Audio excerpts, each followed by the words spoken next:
All right, so this is going to be the second part, and we're going to start talking about my personal assessment, the grading system, the weight system, and the scoring system. So I went ahead, this is kind of messy, but this is an assessment that was actually done already. It printed out sideways, but this is kind of what it looks like.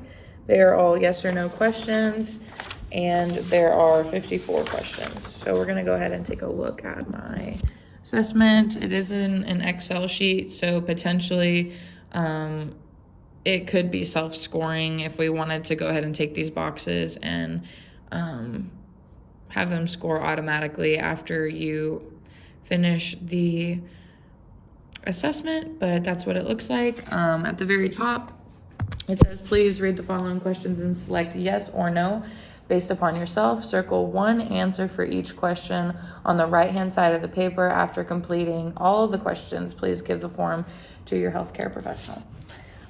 So how I organize this is there are groups of 3 questions.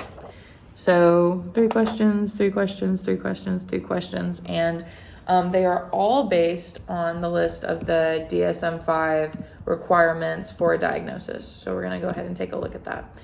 So according to the DSM,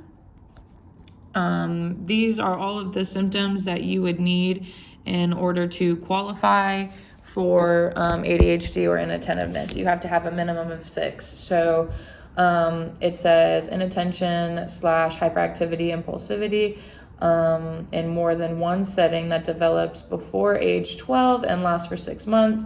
And then where we get the age 17 or older comes from inattention involves 6 of these, 5 if age 17 or older. So we're going for 6 because this assessment is obviously not professionally done. I made the scale more severe than what it would actually need to be, considering my point system is just adding up points. It's not based on sections. So to have ADHD, you'll need a total of 12 symptoms. There's 9 and 9 in this list. So for the first 9, we're just looking for inattention. And that is half the battle whenever we're diagnosing ADHD. So our first one can be inattention to details or careless mistakes, difficulty paying attention, difficult listening, trouble following instructions or completing work, being disorganized, avoid/doesn't like to work, requiring prolonged mental effort, loses things needed to complete work, easily distracted, or forgets to complete chores and errands. So of those 9 things, they would need to qualify for a minimum of 5 for a diagnosis of just inattention, not for ADHD. And then for hyperactivity, impulsivity, you also need to have 5 of these minimum. In my assessment, it's 6 because we'll get into that later. And the 9 symptoms for hyperactivity and impulsivity are fidgets or squirms, has trouble staying seated, runs or climbs inappropriately, cannot play quiet, always is in motion, talks excessively, answers before the questions are finished, cannot wait their turn, and interrupts or intrudes on conversation or activity. All right. So every single one of those symptoms that I just listed are the basis for a group of 3 questions within my assessment. So if we remember, the first thing on the DSM-5 was struggles with attention to detail. So the first question that's listed on my assessment is, do you struggle with attention to details? And the next 2 questions are weighted on a smaller scale, but they are to kind of check the validity of the person that is taking the quiz. So the person that took my assessment actually scored no for attention to details, but then he scored yes for these 2. So the first question is a very straightforward, do you have this symptom? Do you connect with this at all? If they say yes, that's 1 full point. And then the next 2 relate to the first one, but they're on a less direct level, to kind of like sniff out some symptoms that pertain to a diagnosis, but maybe the person taking the test doesn't connect it to it directly. Maybe they don't think that they're bad at it, but they say yes to the next two. So in this case, the first three questions were, do you struggle with attention to details? He said no. Do you often make careless mistakes? Yes. Are you likely to forget little details pertaining to a boring project? Yes. So the two yeses that are connecting to the first question give him 1 point together towards struggling with attention to details. If we were to say yes to all three questions, he would get 1 full point for the first question and 1 point for both of the bottom questions. So these are weighted at half a point. And that's just to make sure that the test is being graded honestly, and we're taking into account that while someone might not think that they struggle with a certain aspect of a symptom, there might be other parts of their lives that are being affected. So that's kind of how that works. And here is a sample of the first three questions and their rating. The first one would be plus 1 point if they said yes. The second two would be plus 0.5 if they said yes. All right. And so that is the basis for my entire assessment. It's very straightforward, very by the book. I trust the professionals that put the DSM together much more than I trust myself, being a not even finished with her bachelor's student. And so there are 54 questions in all, and they cover every single one of those symptoms that we covered. Questions 1, 4, 7, 10, 13, 16, 19, 22, 25, 28, 31, 34, 37, 40, 43, 46, 49, and 52 are all weighted at 1 point, while the remainder of them are worth half a point. So basically, if we look at it together, first one is weighted as a full point. The following two are half a point. Number 4 would be full point. Number 5 and 6 would be half a point. And if the patient selects no for any of the questions, they don't receive any negative points or nothing at all. It doesn't affect their score. The only things that affect their score are them circling yes. So then we get to the scoring. So this assessment is kind of broken up into two major parts, one for the inattention and then the second for the hyperactivity. So the first questions 1 through 27 can be scored individually, and then also 27 through 54 can be scheduled or scored individually. And then together we can get a score for the ADHD. But you have to have inattentiveness and hyperactivity to be diagnosed with that. So for just questions 1 through 27, having no severity at all would be a 1 through 3 score. That would mean that you would have to circle 3 big questions or less, or, you know, a couple of little things here and there, but you wouldn't qualify for anything at that point. It would be means to rule out this diagnosis. And then if you make a 3 to 6, that's mild. There is potential there, but again, for inattentiveness, you need to have 6 of the 9 symptoms that are listed. And if you get 3 through 6, you're barely making the cut to have a diagnosis. According to the DSM, though, you need 5. So I went ahead and moved that scale up to mild because technically, according to the DSM, if you had 5 individual big questions listed, you could potentially have a diagnosis, but the likelihood of that is not great. Because you would have to select 5 yes questions that were worth 5 points, but select no to the corresponding half point questions, if that makes sense. And then moderate would be 6 to 12. So in that range, you would want your analyst to look at the questions and see if your symptoms were individual symptoms. So if you need 6 individual diagnosable symptoms out of the 9, well, you have 6 through 12 points. So that means that at some point, we have to start looking at, do you have the individual symptoms, or did you just score really high on certain things, but you don't qualify? And then if you make 12 through 18, that would be severe.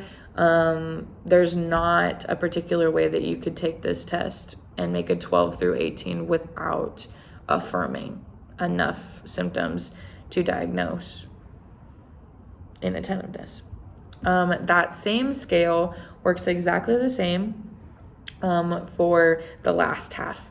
So we start 0 through 3, then we go 3 to 6, 6 to 12, 12 to 8, which takes us through no severity to severe. And then our overall testing are those numbers, but multiplied by 2, because they're all together. And that is how they're scored for ADHD, inattentiveness, and hyperactivity. And then the use of our assessment. So the population, as we have said, is women between the ages of 18 and 25 years old.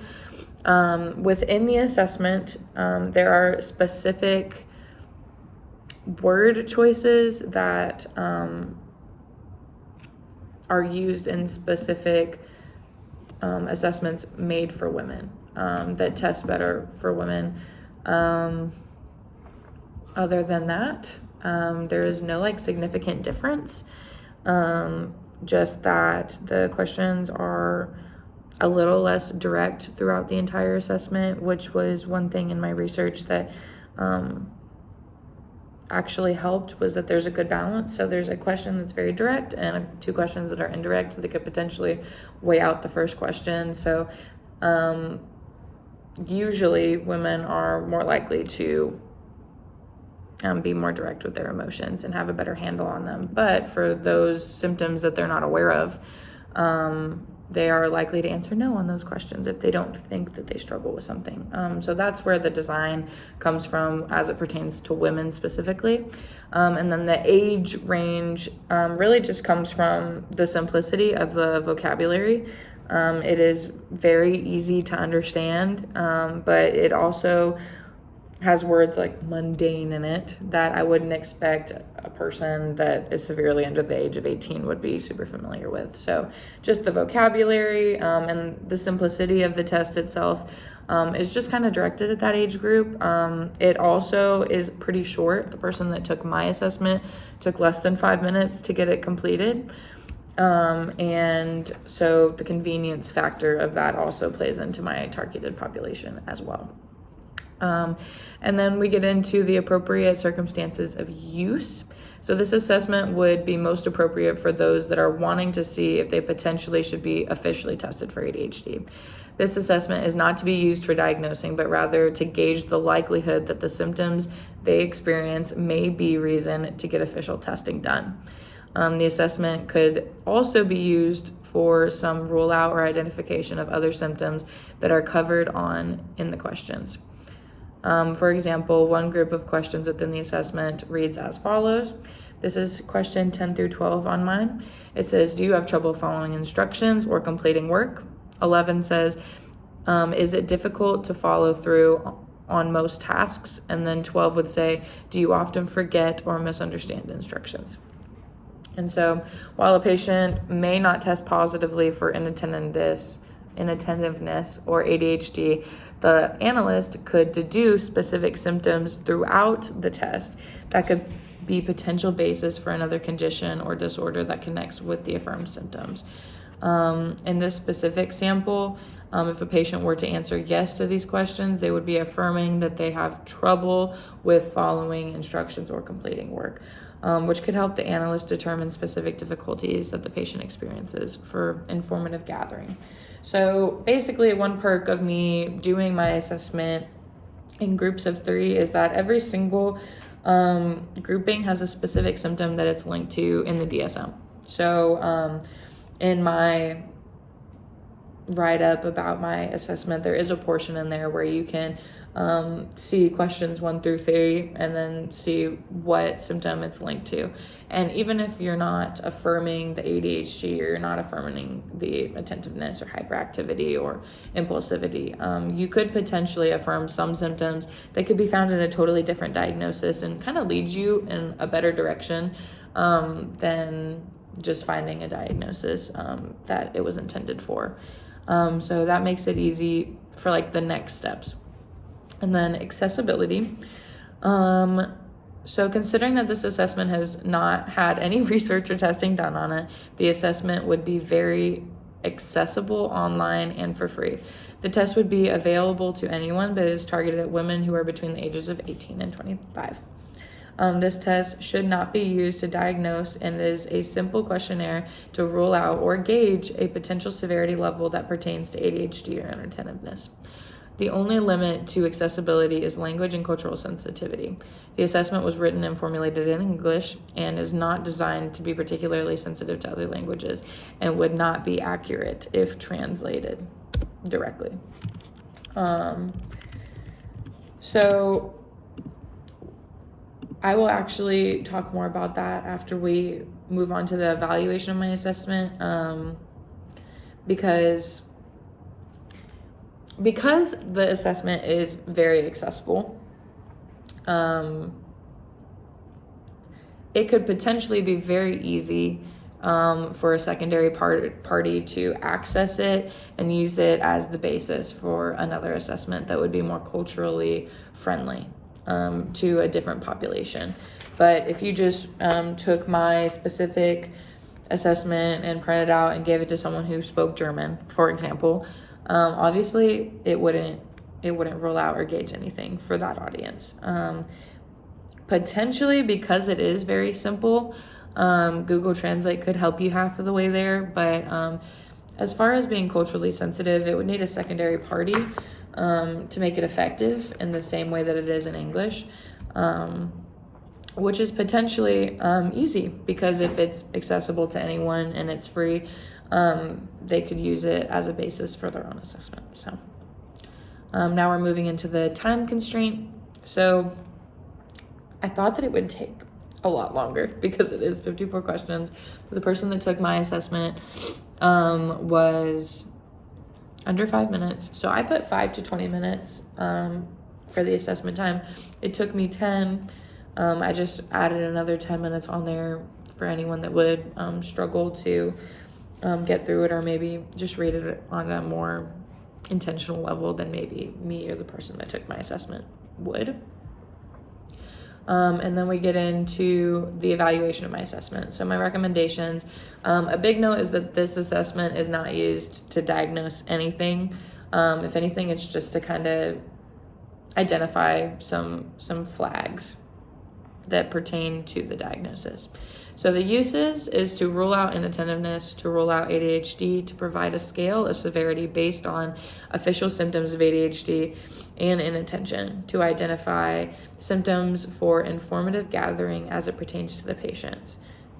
So basically, it is an easy, accessible way to gather more information pertaining to a client. And it's easy to give. It's simple to take. It's just yes or no circles. It's really easy to grade. And I think because of how accessible it would be, the uses are kind of limited, but it could lead someone in the right direction. And then after testing, next steps would include to determine a score and severity according to the sample scores that are listed in my write-up, and then determine whether the patient scored high across all boards or in specific areas. So again, in every group of 3 on the assessment, they have the potential to make 2 points. So let's say out of the 18 points that they can score, they score really high in half of this test, and then the other half they answered no for all of them. Well, considering that wouldn't mean that they have enough symptoms to be diagnosed for ADHD, inattentiveness, or hyperactivity, it wouldn't be relevant. It would just be symptoms that could potentially lead you to a different diagnosis. So really just seeing if across the board there was enough symptoms for a diagnosis, or if there was an overall struggle or difficulty, or if it was just some really specific problems that the client is dealing with that could potentially be attacked with therapy, and maybe less for a diagnosis.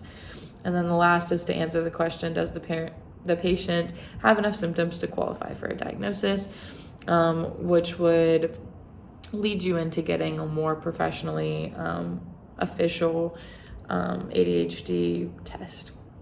And then we have the scoring expectations. So according to the DSM, it is required that you have a minimum of 10 of the following, I'm sorry. So inattention to details, we're not going to read over this again. All of the symptoms that we read over in the beginning, you need to have at least 12 of those to qualify for ADHD as a whole. And so that is kind of the exception to the test, is that you may score very high on the test or within like the mild, moderate level, but not be qualified enough with enough symptoms to be diagnosed or even consider a diagnosis. And then coming to the end, we will talk about the cultural and ethical relevance. We kind of already covered it because this paper was made and created by an English speaker. I also do know Spanish, but that did not play a role at all into me creating this assessment. Ethically, I think that it's great because anyone can access it at any time as long as they have an internet connection. You can print it out, you can take it by hand, you can take it online, you could put it in the Excel sheet and have it scored instantly. You could have someone read it to you and score it for you. Culturally, I will say that a second party would be necessary for it to be effective in a different language or for it to connect to a specific audience. This is targeted at women from the ages 18 to 25. So the accuracy, while it is based on the DSM-5, I think would vary depending on the culture for sure. And it would probably only be relevant to people like me who are English-speaking women between the ages of 18 and 25. So that is it. Thank you for your time, and